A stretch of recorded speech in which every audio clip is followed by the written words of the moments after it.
ભરૂચ જિલ્લાના ઝઘડિયા જીઆઈડીસીમાં માસૂમ બાળકી સાથે દુષ્કર્મની ઘટના બની હતી, જેમાં પોલીસે આરોપીની ધરપકડ બાદ કોર્ટમાંથી રિમાન્ડ મેળવ્યા હતા અને આ સાથે જ પોલીસે આરોપીને સાથે રાખી ચકચારી ઘટનાનું રિકન્સ્ટ્રક્શન કર્યું હતું. ભરૂચ જિલ્લાના ઝઘડિયામાં 10 વર્ષની બાળકી ઉપર બળાત્કાર અને અમાનુષિક અત્યાચારની ઘટના પ્રકાશમાં આવી હતી, જેમાં પોલીસ આરોપીની ધરપકડ બાદ કોર્ટમાં રજૂ કરી તેના રિમાન્ડ મેળવ્યા હતા.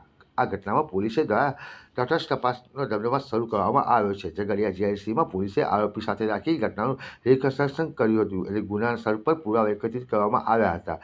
ચકચારી દુષ્કર્મની ઘટનામાં પોલીસે આરોપી વિજય પાસવાનની સઘન પૂછપરછ કરતા ચોંકાવનારી હકીકત સામે આવતા ખુદ પોલીસ પણ શબ્દ થઈ ગઈ હતી. આરોપીના નામ વિજય પાસવાને પોલીસ સમક્ષ કબૂલાત કરી હતી કે તેણે અગાઉ પણ બાળકી સાથે હેવાનિયતભર્યું કૃત્ય આચર્યું હતું અને દુષ્કર્મની ઘટનામાં બાળકીના ગુપ્ત ભાગમાં સળીઓ નાખી રાક્ષસી કૃત્યને અંજામ આપ્યો હતો. અત્રે ઉલ્લેખનીય છે કે ચકચારી દુષ્કર્મની ઘટનામાં ભરૂચ પોલીસે યુદ્ધના ધોરણે તપાસના ઓર્ડર આપી કોર્ટમાં વહેલી તકે ચાર્જશીટ રજૂ કરવાની તૈયારી દર્શાવી છે. આ સાથે પીડિતા અને તેના પરિવારને ન્યાય મળે એ માટે પ્રયત્નો શરૂ કરી દીધા છે.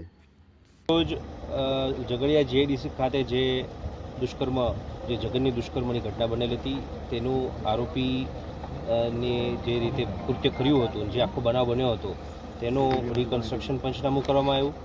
આયોની હાજરીમાં તથા સરકારી પંચોની હાજરીમાં આ રિકન્સ્ટ્રક્શન પંચનામું કરવામાં આવ્યું, જેમાં આરોપીએ કઈ રીતે આખા આ ગુનાનો અંજામ આપ્યો તે બાબતે પોતે સરકારી પંચોની હાજરીમાં અમને માહિતી આપી હતી અને એ અન્વયે તમામ વિગતોને ધ્યાને લઈ અને પંચનામું કરવાની કાર્યવાહી કરવામાં આવી. સર હવે હિન્દી